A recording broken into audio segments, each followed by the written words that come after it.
Amcrest IP5M-T1179EW-28mm.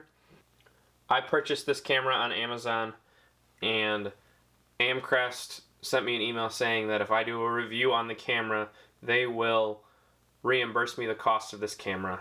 And I'm pretty positive I paid $70. I will double check and let you know. But I am testing this out and seeing if I like this camera over my Ubiquiti. And the majority of what I have are these G3 Flexes. These come in at like $79, and they've been a pretty good camera, though we'll take a peek at quality compared to the Amcrest and how it's working.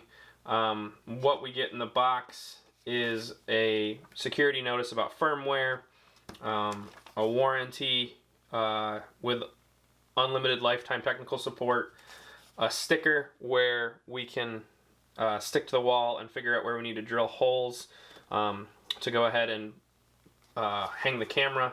We get 1 free month of their cloud subscription and a quick start guide for setup. This is a PoE camera, so you have the PoE, the Ethernet connection. You can also do DC as well. I'm using it with PoE. I have a PoE switch here in my office that we'll test it with. It does need 802.11at as it pulls a PoE plus connection. Overall, this camera feels like a good high quality. It's got some heft to it, but the outer housing here is plastic, and the inner camera portion feels like it's metal. It's a good size sensor, good wide angle lens. So what I'll go ahead and do is we'll look at here the G3 Flex. It is size wise much larger. It's way not inconspicuous, but it's certainly not the biggest camera I've ever seen. Quality wise, it feels a heck of a lot better than this Unify one, and it supports ONVIF, where I can then control the Amcrest camera with Blue Iris or any NVR system I would like. The Unify G3 Flex, on the other hand, requires either Unify Protect or Unify Video. Otherwise, the only other way you can use those cameras is with an RTSP stream. You don't get full control over the camera through the NVR software.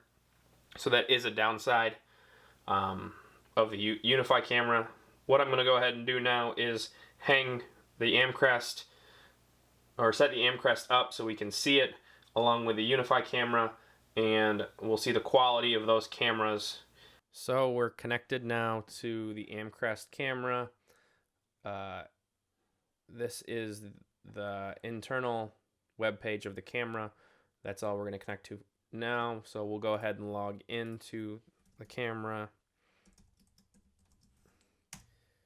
and you can see my face. We do have to tweak some of the settings, but picture wise it looks pretty good. So we'll go into setup here, and we need to flip it. I want to say we're going to flip it 90, which might put me upside down. It did. So we'll go to 70, save,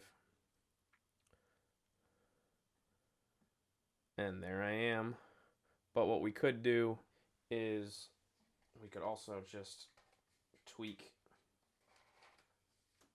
the camera, and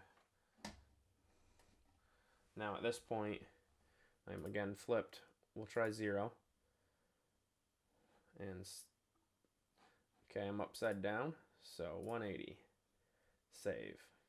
And now if we go back to a live view, you can see me in the ceiling here. But camera wise, that looks pretty good. I know my mouth is a little off from what it is.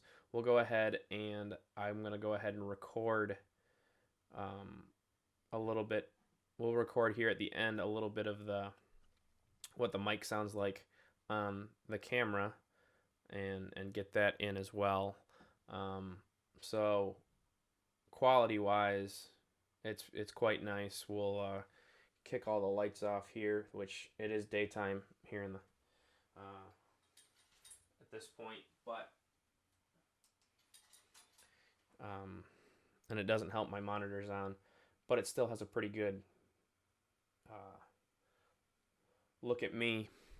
So I'm pretty impressed with the quality of the camera, with it being a little greater than 1080p. I forget what Amcrest says here. We'll quick jump out. Here, I'll pull up the Amazon page. So it is 5 megapixel Ultra HD. So likely 4K, and yeah, it's $59.99 here, and it has one-way audio with a built-in microphone. So I'll go ahead and test that here shortly, and we'll get a little bit of that. This is the 2.8, so it has a nice wide-angle lens on it, and you can view it on your phone, though I have yet to set that up. I like that it's IP67 waterproof. I will be using this camera outside as we are moving soon, and I would like cameras outdoors. But yeah, it's a good quality camera. We'll compare it to my Unify one here, and we'll go pull that up. We can go up to full 1080p, and we'll full screen that. It's a decent look, but it's not the Amcrest, I don't think. I think this is a much better look of it. You can set up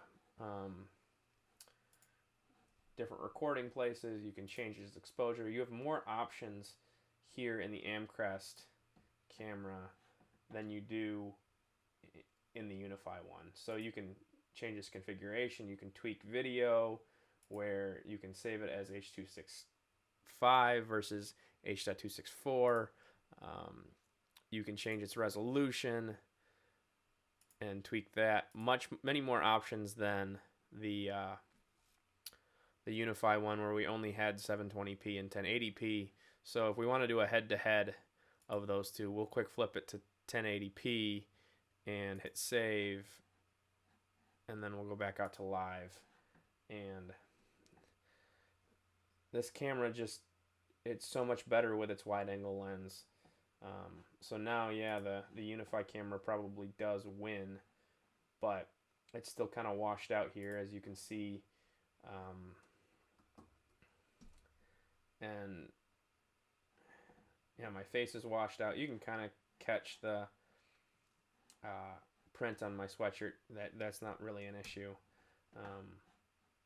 But if we go back here, they are kind of pointing in different directions. But we'll jump back into getting it best quality it has. We'll hit save. It has a 20 FPS here, the frame rate of 20 frames per second. But there's a lot of things you can tweak, and you can also set up a substream, which I have not. I don't see the point. If you know of a reason why I should set up a substream, let me know. But at this point, it's not set up for me. We can go into tweak audio and how we want to encode audio. Same on the substream.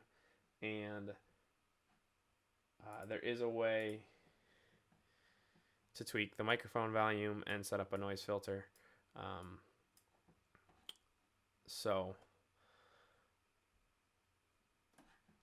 what I'm going to go ahead and do right now is stop my mic from recording, and we'll record with the mic on the camera.